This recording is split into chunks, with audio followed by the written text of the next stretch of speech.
श्रोते हो नमस्कार. 100.1 मेगाहर्ट्सवर आकाशवाणीचं हे अहमदनगर केंद्र आहे. संध्याकाळचे 7:30 वाजता आहेत.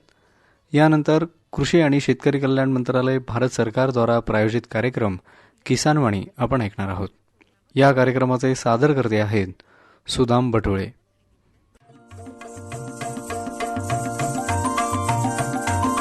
किसानवाणी किसानवाणी किसानवाणी किसानवाणी. शेतकरी बंधू भगिनींनो नमस्कार. आजच्या किसानवाणी कार्यक्रमामध्ये मी अंकुश जोशी आपलं स्वागत करतो. आज मंगळवार, भारतीय सौर दिनांक पौष 12 शके 1945 म्हणजेच 2 जानेवारी 2024. सुरुवातीला ऐकूयात हवामानाचा अंदाज. प्रादेशिक हवामान केंद्र मुंबई यांच्याकडून प्राप्त झालेल्या हवामान अंदाजानुसार येत्या 24 तासामध्ये अहमदनगर जिल्ह्याचे हवामान प्रामुख्यानं कोरडं राहील. हा होता हवामानाचा अंदाज. शेतकरी बंधू भगिनींनो, आजच्या कार्यक्रमात आपण सुरुवातीला मुलाखत ऐकणार आहोत नारळ लागवडीचं शाश्वत तंत्रज्ञान या विषयावरती. मुलाखत आहे कृषी महाविद्यालय विळतघाट तालुका अहमदनगर इथल्या उद्यानविद्या विभागाचे सहाय्यक प्राध्यापक डॉक्टर सूरज खेडकर यांची. मुलाखत घेतली आहे अंकुश जोशी यांनी. शेतकरी बंधू भगिनींनो नमस्कार. नमस्कार सर, स्वागत आहे आजच्या कार्यक्रमामध्ये. नमस्कार. नारळ खरं तर कल्पवृक्ष आहे. कोकणामध्ये अत्यंत प्रसिद्ध असलेलं किंवा आवडीचं असं हे उत्पन्न देणारं फळ आपल्याकडच्या भागामध्ये सुद्धा लागवड करण्याची शिफारस विद्यापीठाच्या वतीने करण्यात आलेली आहे. तर एकूणच नारळ लागवडीच्या महत्त्वाविषयी सुरुवातीला काय सांगाल सर? नारळ लागवडीचं जर बोलायचं झालं तर ज्या प्रकारे तुम्ही म्हटले अगोदरच की याला कल्पवृक्ष म्हटलं जातं, की याच्या प्रत्येक भागाचा काही ना काहीतरी उपयोग होतो. अगदी नारळापासनं, त्याच्या फांद्यापासनं तर अगदी त्याच्या खोडापर्यंत वगैरे प्रत्येक भागाचा उपयोग होतो, म्हणून कल्पवृक्ष म्हणतात. मोठ्या प्रमाणात आपण शहाळं याच्यासाठी एक उपयोग करतो किंवा खोबरं तयार करण्यासाठी उपयोग करतो. हे दोन उपयोग तर आहेच, पण याच्यासोबतच महाराष्ट्रामध्ये किंवा कोकण विभागामध्ये जरी मोठ्या प्रमाणात नारळ लागवड होत असली तरी त्या प्रमाणात त्याच्यावरती नंतर होणारी प्रक्रिया पद्धती किंवा त्याच्यासाठीच्या ज्या काही गोष्टी आहेत त्या अजून तरी उपलब्ध नाहीत. म्हणजे सांगायचं जर झालं तर अगदी काथ्या बनवणं, तसेच कोकोपीट बनवणं, जो नर्सरीसाठी मोठ्या प्रमाणात लोक वापरतात, तर तो कोकोपीट बनवणं वगैरे याच्यावरती जी प्रोसेसिंग इंडस्ट्री लागते किंवा जो भाग लागतो तो बऱ्यापैकी महाराष्ट्रात अजून नाही. ती गोष्ट एक जर बघितली तर आपण त्याच्यामध्ये सुद्धा मोठ्या प्रमाणात या प्रक्रिया पद्धतीने नारळाचा उपयोग करून घेऊ शकतो. आणि दररोजच्या जेवणात तर जनता सुद्धा अनेकदा खोबऱ्याचा वापर वगैरे करते आपल्या जेवणामध्ये किंवा इतर गोष्टीमध्ये. त्याच्यामुळे तिथेच खूप अनन्यसाधारण असं महत्त्व आहे. आणि राहिली गोष्ट ती नंतरची की नारळाच्या तेलाची, की ज्याला व्हर्जिन कोकोनट ऑइल म्हणतात, तर त्याच्यावरती सुद्धा आता मोठ्या प्रमाणात प्रक्रिया वगैरे होऊन हे ऑइल मार्केटमध्ये आणि तुमच्यासाठी उपयोगात आणता येतं. नारळ लागवडीसाठी पूर्वतयारी ही कशा प्रकारची असावी, हे तर याविषयी काय सांगता येईल? साधारणतः नारळ लागवडीसाठी सुरुवात जर करायची झाली तर तुम्ही मे महिन्यामध्येच काय करायचं आहे की खड्डे वगैरे खांदण्याच्या ह्या सगळ्या गोष्टी करून घ्यायच्यात. खड्डा वगैरे किती आकाराचा खांदायचा आहे, तो जवळपास 1 मीटरच्या आकाराचा असतो वगैरे. ही सगळी प्रक्रिया तुम्ही मे मध्येच काय करायची, करून घ्यायची.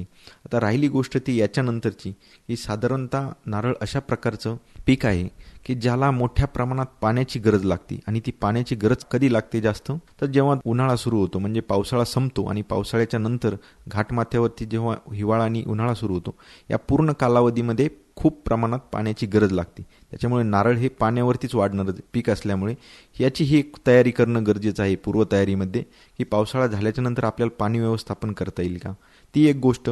राहिली दुसरी गोष्ट की तुम्ही कुठल्या प्रकारची जमिनीमध्ये लावताय. जर रेताड जमीन असेल, थोडीशी मुरमाड टाईपची जमीन वगैरे असेल, तर याच्यामध्ये साधारणतः मोठ्या प्रमाणात पाणी धरून ठेवण्याची क्षमता कमी असल्यामुळे तर तिथे आपण मोठ्या प्रमाणात शेणखत म्हणा किंवा इतर पद्धतीची खतं म्हणा, जी कंपोस्ट टाईपची असतात, की ती वापरून आपण त्या जमिनीला अजून सुपीक करू आणि त्या जमिनीची पाणी धरून ठेवण्याची क्षमता बऱ्यापैकी वाढू. ही एक काळजी घेणं त्याच्या महत्त्वाचं असतं.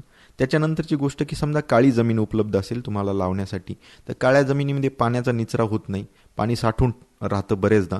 तर त्या जमिनीमध्ये जर तुम्ही रोप लावत असाल तर त्या टायमाला तुम्ही जेव्हा रोप लावताय किंवा खड्डा खांदलाय वगैरे, याच्याच काळामध्ये त्या काळ्या जमिनीमध्ये मोठ्या प्रमाणात तुम्ही वाळूचा उपयोग करायचा, तो त्याच्या बुडाला. आणि त्यासोबतच तुम्ही जेव्हा नारळ लावत असतात तर त्या नारळ लावल्याच्या नंतर जी माती त्याच्यामध्ये टाकत असतात त्या मातीमध्ये सुद्धा तुम्ही वाळूचा उपयोग करून ती माती साधारणतः पाणी धरून ठेवणार नाही अशा प्रकारची तुम्हाला करायची असते.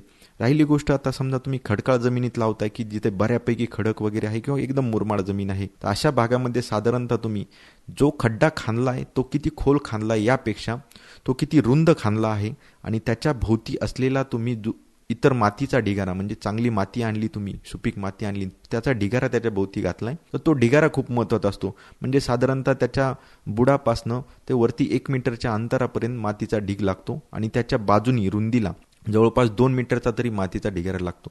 जेणेकरून तुम्ही जर नारळ खडकामध्ये किंवा एकदमच मुरमाड जमिनीमध्ये वगैरे लावलं तर तिथे सुद्धा तुमचं नारळ व्यवस्थितरित्या येईल. तर अशा प्रकारची पूर्वतयारी तुम्हाला ह्या नारळ लागवडीमध्ये आधीच करून घ्यावी लागते. अनेकदा नारळ लागवडीमध्ये किती अंतर असावं याविषयी शेतकऱ्यांचा खूप संभ्रम असतो. अनेकदा मी पाहतो की शेतकऱ्यांच्या तक्रारी येतात की आमच्या झाडांना फळ येत नाही येतं किंवा फळ आलं तर ते पडतं वगैरे.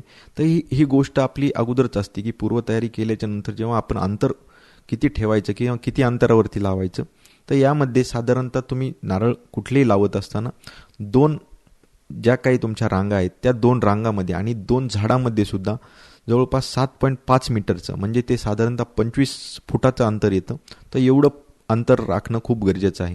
तर साधारणतः याविषयी एक कोकणामध्ये म्हण म्हटली जाते, ती म्हणजे लागे तो न लागे आणि न लागे तो लागे. म्हणजे साधारणतः जर 2 माडाचे ज्या फांद्या असतात किंवा पानं असतात ते जर एकमेकाला लागले तर साधारणतः तो झाड उत्पादन देत नाही किंवा कमी उत्पादन देतो. त्याच्यापेक्षा तुम्ही चांगल्या अंतरावरती जर लागली तर ते नारळ तुम्हाला बऱ्यापैकी काय करतं, उत्पादन देतं. ते अशा प्रकारची ही म्हण आहे आणि ही नारळामध्ये खरी आहे. तुम्ही जर 7.5 मीटरच्या अंतरावरती किंवा 25 फुटावरती जर लावत असाल तर ते योग्य अंतर आहे. पण अनेकदा आपल्या इकडे घाटमाथ्यावरती शेतकरी काय करतो, साधारणतः पाटाच्या कडीने म्हणा, बांधावरती म्हणा वगैरे अशा पद्धतीने साधारणतः तो नारळ लावत असतो. तर अशा वेळेस काय करायचं, साधारणतः कुंपण बनवत असताना, बांधावरती लावत असताना किंवा पाटाच्या कडीने तर तुम्ही तिथे 20 फूट अंतर जरी ठेवलं तरी चालतं. कारण दुसरी रांग त्याच्या भोवती काय येत नाही. त्याच्यामुळे ह्या एकाच रांगेमध्ये पाटाच्या साईडनी किंवा बांधाच्या कडीने वगैरे लावल्याच्या नंतर तुम्ही 20 फूट अंतर बऱ्यापैकी राखून ठेवला तर तिथे सुद्धा नारळाची योग्य प्रकारे लागवड होते आणि उत्पादन मिळतं. त्यासोबतच जर बुटक्या जाती असतील तर बुटक्या जातीमध्ये सुद्धा अनेकदा संभ्रम होतो की बुटक्या जाती असल्यामुळे अंतर कमी लागेल, कमी अंतरावरती लावलं तरी चालते. तर असं अजिबात नाही. तुम्ही बुटक्या जाती जरी असल्या तरी त्याच्यामध्ये साधारणतः तुम्ही 20 फूट तरी अंतर राखणं गरजेचं आहे.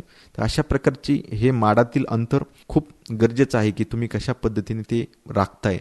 साधारणतः लागवडीची पद्धत जेव्हा मोठ्या प्रमाणात जर तुम्हाला शेतामध्ये करायची असेल तर चौकोनी पद्धतीनेच लागवड मोठ्या प्रमाणात केली जाते. आता चौकोनी म्हणजे मी मगाशी सांगितले की 7.5 मीटरच्या अंतरावरती म्हणजे 25 फूट दोन्ही साईडला, म्हणजे जो काही तुमचा नारळ आहे तो 4 चौकोनाच्या 4 कोपऱ्यावरती येईल अशा पद्धतीनेच तुम्हाला तो मोठ्या प्रमाणात लावायचा आहे, जेणेकरून हे बऱ्यापैकी अंतर काय होतं, राखलं जातं.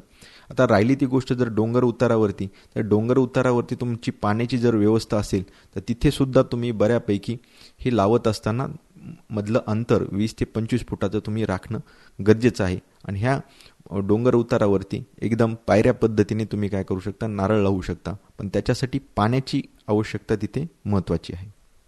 नक्कीच शेतकरी बंधूंनो, म्हणजे सरांनी सांगितलं लागे तो न लागे, न लागे तो लागे. म्हणजे ज्या नारळांचे 2 पानं एकमेकाला स्पर्श करत नाही त्या नारळाच्या झाडाला बऱ्यापैकी चांगलं उत्पन्न आपल्याला मिळू शकतं. आणि हे अंतर, ही लागवडीची पद्धत ठेवणं आपल्याला गरजेचं आहे. सर, आपल्याकडचं वातावरण जर पाहिलं तर त्या दृष्टीने काही विद्यापीठाद्वारे किंवा असं अभ्यासाद्वारे काही शिफारशीत जाती आहेत का? आणि असतील तर मग या जातींची उपलब्धता आपल्याला कुठं होणार आहे? तर याविषयी शेतकरी बंधूंना काय सांगता येईल? बानोली आणि प्रताप किंवा T/D आणि एक D/T अशा नावाच्या काही व्हरायटी आहेत की ज्या मोठ्या प्रमाणात लागवड करण्यात येते किंवा केल्या जातात आणि ह्या घाटमाथ्यावरती सुद्धा मोठ्या प्रमाणात लागवडीसाठी योग्य आहेत. अशा ह्या बानोली, प्रताप, T/D आणि D/T ह्या जर तुम्हाला अवेलेबल करून घ्यायच्या असतील, उपलब्ध करून घ्यायच्या असतील कुठे, तर ह्या साधारणतः तुम्हाला मोठ्या प्रमाणात कृषी विद्यापीठाच्या ज्या नर्सरी आहेत तर या नर्सरीमध्येच बघायला भेटतील. किंवा एखाद्या शेतकऱ्याला कोकणातून आणायच्या असतील तर त्याने कोकणातून आणत असताना ह्या कृषी विद्यापीठातल्याच नर्सरीतून मिळतील याची शाश्वतता राखणं गरजेचं आहे. अनेकदा काय होतं की केरळमधनं येणारी काही रोपं वगैरे ही काही खाजगी नर्सरींना म्हणा किंवा इतर लोक विद्यापीठाची रोपे या नावाखाली विकली जातात किंवा विकतात. तर हे अनेकदा दिसून आलं की ही केरळातली रोपे किंवा तिकडच्या काही जाती येत असताना साधारणतः त्याच्यासोबतचे काही रोग येतात आणि त्याच्यातला एक महत्त्वाचा आहे तो रूट विल्ट म्हणतात इंग्लिशमध्ये, ज्याला मराठीमध्ये खोड कुजवा म्हणतात. तर हा रोग अनेकदा येतो आणि याच्यामुळेच काय होतं की बऱ्याचदा नारळाचं झाड तर तयार होतं, पण भविष्याच्या काळामध्ये पुढच्या काळामध्ये ते जळायचं प्रमाण वगैरे वाढतं. त्याच्यामुळे साधारणतः उपलब्धता करून घेत असताना तुम्ही खाजगी नर्सरी म्हणा, खाजगी नर्सरीमध्ये तुम्हाला विश्वासाने जर उपलब्ध करून देत असतील तर तिथून म्हणा, पण त्याऐवजी तुम्ही साधारणतः विद्यापीठाच्या नर्सरीमधून तुम्ही मोठ्या विश्वासाने काय करू शकता, तिथून ही रोपं खरेदी करू शकता. सर, हे रोपं आणताना या रोपांचे काय गुणविशिष्ट असावेत, रोपांची निवड कशा पद्धतीने करावी, तर याविषयी काय सांगता येईल? म्हणजे तुम्ही जेव्हा रोप घेता तेव्हा त्याला 4 ते 6 पानं आहेत का हे पाहूनच घ्यायचं आहे आणि त्याचं वय 9 ते 12 महिने आहे का हे बघूनच घ्यायचं आहे. त्यासोबतच रोपाचा बुंदा कसा आहे, आखूड आहे की जाड आहे, ह्या दोन्ही पण गोष्टी बघाव्या लागतात. त्याच्यामुळे निरोगी 9 ते 12 महिने वय असलेलं 4 ते 5 पानं असलेली अशाच प्रकारची रोपं तुम्ही निवडायची आहेत. उत्पन्न कधीपासून सुरू होतं आणि उत्पन्नचा कालावधी दरम्यान आपण याच्यामध्ये काही आंतरपिकं घेऊ शकतो का? हे लक्षात घेणं महत्त्वाचं असतं की नारळाला नेहमी 6 ते 7 वर्षानंतरच त्या नारळाला नारळ येणं सुरुवात होती आणि 10 ते 12 वर्षाच्या नंतरच त्याला पूर्ण क्षमतेने नारळ येण्यासाठी काय होती, सुरुवात होती. आता ही नारळ येण्याची गोष्ट झाली, पण याच्यामध्ये आंतरपिके कुठली असावीत किंवा घेण्यात येतात हे ते सुद्धा खूप काळजीपूर्वक आहे आणि महत्त्वाचं आहे. तर पहिल्या वर्षी जर तुम्ही झाड लावलं असेल तर त्याला सावलीसाठी साधारणतः केळीची शेतामध्ये लागवड केली जाते, जेणेकरून पहिल्या 1 ते 2 वर्षामध्ये ती केळीची लागवड किंवा पपयाची लागवड त्या झाडांना थोड्या प्रमाणात सावली त्यांना उपलब्ध करून देते आणि या सावलीमध्ये नारळ बऱ्यापैकी जोम धरतात. हे नारळांनी जोम धरल्याच्या नंतर आणि नारळाची उंची वाढल्याच्या नंतर साधारणतः तुम्ही या बागेमध्ये मोठ्या प्रमाणात तुम्ही हळद लागवड करू शकता, आले लागवड करू शकता. या पद्धतीच्या लागवडी करून त्यासोबतच अननसाची लागवड सुद्धा तुम्ही करू शकता, जेणेकरून तुमची झाडं मोठी झालेली असतील आणि ह्या झाडाच्या वरच्या भागामध्ये पडणारं ऊन जे काही खाली फिल्टर होऊन येणार आहे तर ते जवळपास 50% तरी येत असतं किंवा उपलब्ध होतं असतं. आणि हे 50% मिळणारं ऊन काय होतं किंवा जो काही प्रकाश आहे तो तुमच्या या पिकांना योग्यरित्या प्रोव्हाइड केला जातो. त्याचं या नारळामध्ये मल्टिप्लिकेशन केलं म्हणा किंवा गुणाकार केला तर त्या पद्धतीने तुम्हाला त्याचं साधारणतः काय होतं, अर्थव्यवस्थापन भेटतं किंवा त्याच्यात आर्थिक लाभ भेटतो. आणि अगदी खोबऱ्यासाठीचं नारळ वापरलं, अगदी 50 रुपये 30 रुपयासाठी जरी वापरण्यात आलं तरीसुद्धा त्याच्यामध्ये योग्यरित्या काय होतो, तुम्हाला फायदा भेटतो आणि त्याच्यातून भरपूर प्रमाणात पैसा भेटतो. याचं उत्पादन तसं तर तुम्हाला आपण पैशाच्या बाबतीत जरी मोजायचं जरी झालं तर हेक्टरी म्हणा किंवा एकरी म्हणा, हे एकरी साधारणतः तुमचं लाखाच्या वरतीच असेल एवढं तर नक्की आहे. आणि आंतरपिकापासून निघणारं उत्पादन हे सुद्धा बऱ्यापैकी लाखामध्येच असणार आहे. त्याच्यामुळे तुम्हाला त्याच्यापासून बऱ्यापैकी लाभ भेटतो किंवा फायदा भेटतो. शेतकरी बंधू भगिनींनो, त्यांच्याशी जर आपल्याला याविषयीच्या अधिकच्या मार्गदर्शनासाठी संपर्क करायचा असेल तर त्यांचा मोबाईल नंबर आहे 77 09 18 21 14. पुन्हा एकदा 77 09 18 21 14. सर, आज आकाशवाणीच्या माध्यमातून आपण हे जे मार्गदर्शन केलं त्यासाठी आकाशवाणी नगर केंद्र आणि सर्व शेतकरी बांधव यांच्या वतीने आपले धन्यवाद. धन्यवाद. शेतकरी बंधू भगिनींनो, आत्ताच आपण नारळ लागवडीचं शाश्वत तंत्रज्ञान या विषयावरची मुलाखत ऐकलीत. मुलाखत होती कृषी महाविद्यालय विळतघाट, तालुका अहमदनगर इथल्या उद्यानविद्या विभागाचे सहाय्यक प्राध्यापक डॉक्टर सूरज खेडकर यांची. मुलाखत घेतली होती अंकुश जोशी यांनी.